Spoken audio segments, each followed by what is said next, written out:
Student जो कि paper देने जा रहा है अप्रैल 2025 का, जिसका पेपर 9 अप्रैल से स्टार्ट होना है। कब तक जाना है?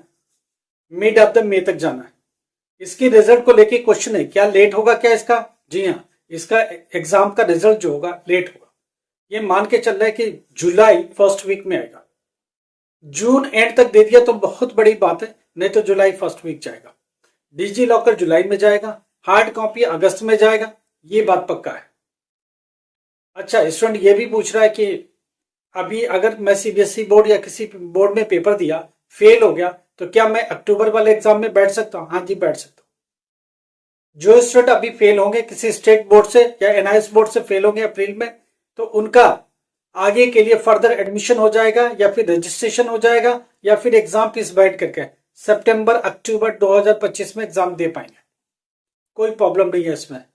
एक बच्चा कह रहा है सीबीएसई बोर्ड में मेरा रिजल्ट अच्छा नहीं आएगा, तो अगर सीबीएसई बोर्ड में आप फेल हो जाते हो, अप्रैल मई वाला जो एग्जाम अभी का जो एग्जाम दिया है, जिनका रिजल्ट आएगा, वो वाले सारे बच्चे फेल वाले अक्टूबर 2025 एनआईएस में बैठ सकते हैं, मगर उनके लिए फेल ओरिजिनल मार्कशीट सबमिट करनी पड़ेगी। ये रूल है और ये कंफर्मेशन है। इस पर हम लोग बात करेंगे और इश्यू को लेके आगे बढ़ेंगे। देखिए, स्टूडेंट के बहुत सारे कंसर्न है, बहुत सारे क्वेश्चन है, उसके हम लोग जवाब देंगे। पहली बात, स्टूडेंट ये पूछ रहा है कि 12th class physics, chemistry, biology, home science, geography, इन सब्जेक्ट में पासिंग मार्क्स क्या है? जरा मैं समझा देता हूं इसको। ये जितने भी पेपर है इनमें प्रैक्टिकल जिनमें है, जरा देखें। फिजिक्स में प्रैक्टिकल है, केमिस्ट्री में प्रैक्टिकल है, बायोलॉजी में प्रैक्टिकल है, होम साइंस में प्रैक्टिकल है, ज्योग्राफी में प्रैक्टिकल है। तो प्रैक्टिकल है कितने का, ये समझना पड़ेगा। 20 मार्क्स का प्रैक्टिकल है, बचा कितना? 80 मार्क्स। 80 मार्क्स का 20% टीएमए है, 16 मार्क्स का टीएमए।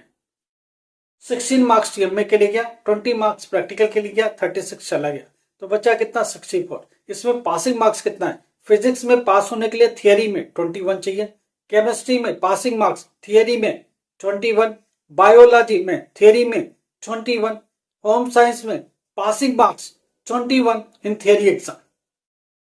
प्रैक्टिकल में सेपरेटली 7 मार्क्स लाइए, टीएमए में 5 मार्क्स मिनिमम लाइए। ये क्राइटेरिया चल रहे हैं। इसका मतलब फिजिक्स में पास होने के लिए 21, केमिस्ट्री में पास होने के लिए 21, बायो में पास होने के लिए 21, होम साइंस में पास होने के लिए 21, ज्योग्राफी में पास होने के लिए 21, इन्वायरमेंटल साइंस में पास होने के लिए 21।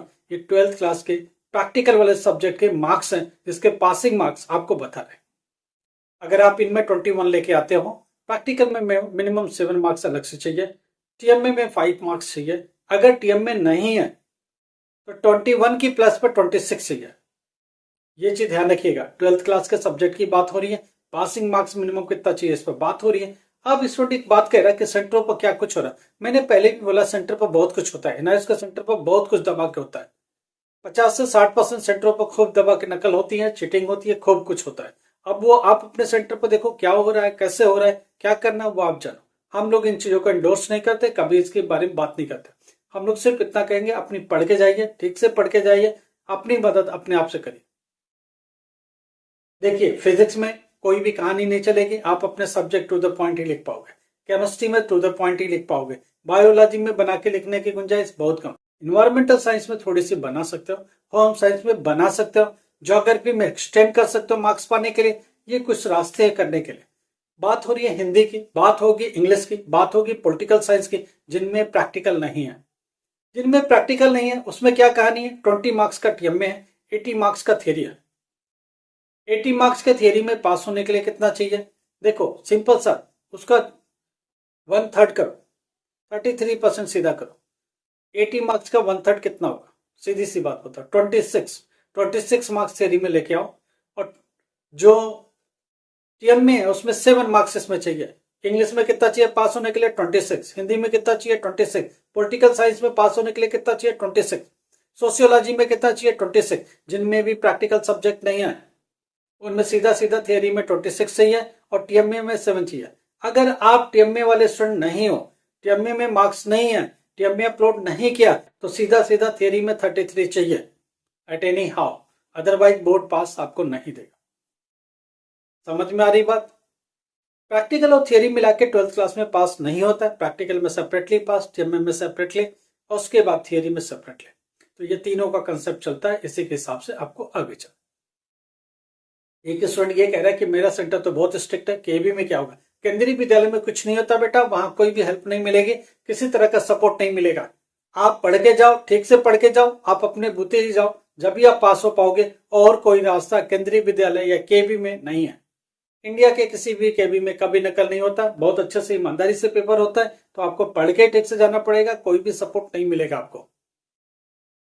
दूसरी बात, किसी के बहकावे में नहीं आना, फालतू पैसे नहीं देना, आप अपनी पढ़ाई के बुते जाओ, अपने बुते जाओ। सेंटर में क्या हो रहा है अपने आप देख के करो, जो भी करना। लोग इधर उधर से पैसे मांगते हैं इन बातों के लिए, उन बातों के लिए, कोई फायदा नहीं है। बहुत सारे ऐसे मैसेज आते हैं कि हमको ये दे दो, अपडेट करा दे, कुछ नहीं, सिर्फ झूठ बोलते सब, इसके सिवा कुछ नहीं बोलते सब। अच्छा, एक बच्चा ये पूछ रहा कि मेरा बीबीए में लास्ट ईयर रह गया था, अभी मैं क्या करूं 4 साल के बाद, 5 साल के बाद, ऐसा क्वेश्चन आ रहा है। देखो, आपका बीबीए बीच में छूट गया, बीसीए बीच में छूट गया, एमसीए बीच में छूट गया, बीटेक बीच में छूट गया, डिप्लोमा छूट गया, बीए, बीकॉम, बीएससी छूट गया, उसे हम लोग कवर करेंगे। कुछ यूनिवर्सिटी है ट्रांसफर ऑफ क्रेडिट टीओसी देती है, और बाकी के बचे हुए ईयर्स आपको एग्जाम में जाने पड़ेंगे। हम लोग देखेंगे उसका क्या रास्ता निकलता है।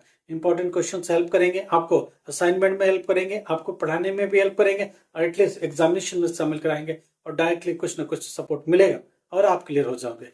बीए में कोई ईयर बीच में आप छोड़ के चले जाए, 5 साल हो गए, 10 साल हो गए आपके स्टडी के, कोई बात नहीं।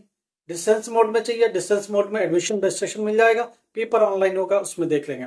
रेगुलर मोड में चाहिए, जितना भी क्रेडिट यूनिवर्सिटी देती है, जो बच जाएगा ईयर, उसके एग्जामिनेशन में आपको शामिल करा लिया जाएगा। यूनिवर्सिटी से बात किया जाएगा, आपके डॉक्यूमेंट उनके साथ शेयर किया जाएगा, कितने साल का टीओसी देगा, ट्रांसफर ऑफ क्रेडिट देगा, वो बात हो जाएगी। फिर उसके आगे का रास्ता निकाल के आपको आगे बढ़ा दिया जाएगा।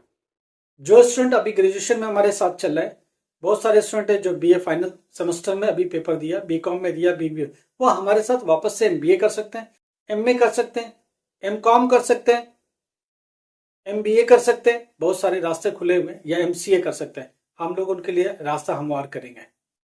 बहुत सारे रास्ते हैं। यूनिवर्सिटी से डिस्टेंस मोड में एजुकेशन चल रही है, ऑनलाइन मोड में पेपर है, उनको उसमें लेके जाएंगे, एडमिशन रजिस्ट्रेशन हो जाएगा, ऑनलाइन पेपर दीजिए। हम लोग भी आप पे नजर रखेंगे कि असाइनमेंट में आप क्या कर रहे हो, प्रैक्टिकल में मार्क्स कितने मिल रहे हैं, कितने पेपर में कैसे आप कर सकते हो, क्या आप बेहतर कर सकते हो, नोट्स असाइनमेंट जो भी प्रोवाइड करना होगा करेंगे। गाइडलाइंस हमारी तरफ रहेगी, टेक्निकल टीम आपको मदद करेगी, सारा आपको मदद मिलेगा ग्रेजुएशन में, पोस्ट ग्रेजुएशन में हमारी तरफ से।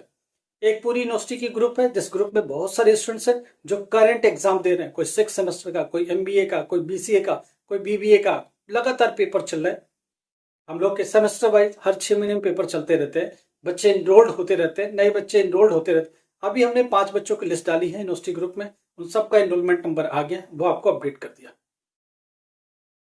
स्टूडेंट का यह भी पूछना कि ग्रेजुएशन का अभी जो पेपर हुआ था, इसका रिजल्ट कब आएगा? इसका रिजल्ट इसी मंथ में कभी भी आ सकता है, तो आप उसको देख लेना। जैसे आएगी आपके ग्रुप में अपडेट, यूनिवर्सिटी वाले ग्रुप में अपडेट मिल जाएगा। हमारी तरफ से हमेशा सहयोग है आपको। आपने डिप्लोमा इंजीनियरिंग छोड़ दी थी, आपने बीटेक छोड़ दी थी, आप पॉलिटेक्निक डिप्लोमा करके आगे बढ़ सकते थे। अगर ऐसा कुछ है, आपका रास्ता खुल रहा है, आपका आगे बढ़ने का मिल रहा है, तो हम लोग आपके लिए रास्ता ढूंढेंगे, यूनिवर्सिटी को बोलेंगे कि करो इसके लिए। आपको जो भी पेपर दिलाना होगा आपको दिलाने में मदद करेंगे, आपको सपोर्ट करेंगे, कैसे भी आपके लिए रास्ता खोलेंगे। उसके लिए आप अपना डिटेल्स शेयर करो, हम लोग आपसे बात करेंगे। क्या फाइनेंस लगेगा, कौन सा एग्जाम देना पड़ेगा, यूनिवर्सिटी कितने साल का क्रेडिट दे देगी, ये सारी बातें डिटेल होगी, और उसका आगे का रास्ता निकालेंगे। देखो, हम हमेशा आपके साथ हैं, मगर जो भी उचित तरीका वो अख्तियार करना पड़ेगा। यूनिवर्सिटी से पूछनी पड़ेगी, यूनिवर्सिटी के सामने आपका डिटेल रखना पड़ेगा, यूनिवर्सिटी क्या बोलता है, कैसे बोलता है, देखेंगे। एनएल्स के स्टूडेंट लगातार पूछ रहा है कि अभी जो अक्टूबर एग्जाम का हार्ड कॉपी, पहली बात समझ लो, हार्ड कॉपी ऑफ मार्कशीट अक्टूबर 2024 का सारे स्टडी सेंटर को भेज दिए गए, बोर्ड के पास कुछ भी नहीं है। बाई पोस्ट भेजे जाते हैं किसको? स्टडी सेंटर को। तो स्टडी सेंटर का नंबर लो, स्टडी सेंटर के चक्कर काटो, अगर नहीं भी पहुंचा तो कुछ दिन में पहुंच जाएगा। 100% बोर्ड ने भेज दिया, 60% स्कूल से रिपोर्ट उन्होंने सबको दे भी दिया, डिस्ट्रीब्यूट भी कर दिया, बचा ही नहीं स्कूल के पास। कुछ स्कूल से आप वहां तक जा नहीं पा रहे हो, उनसे मिल नहीं पा रहे हो, देखो आपका काम है, स्टडी सेंटर पर जाना पड़ेगा। आपको बाई पोस्ट कोई भेजेगा नहीं, आपको कोई एंटरटेन करेगा नहीं, कोई स्टोरी नहीं है, आपको जाना पड़ेगा स्टडी सेंटर पर। 1 बार 2 बार 3 बार जाओ। कई बार स्टडी सेंटर में पढ़ा रहता है, वो लोग अपनी सुविधा से बांटते हैं, आप उनको बोलो मेरी जरूरत है, मेरी रिक्वायरमेंट है, आप फोर्स करके उनसे लो। बोर्ड इसमें कुछ नहीं कर सकता। एक बार पोस्ट कर दिया तो बोर्ड के हाथ में मार्कशीट नहीं है, तो आप बोर्ड से कैसे ले सकते हो? लाइक करो, सब्सक्राइब करो, शेयर करो। Thank you so much.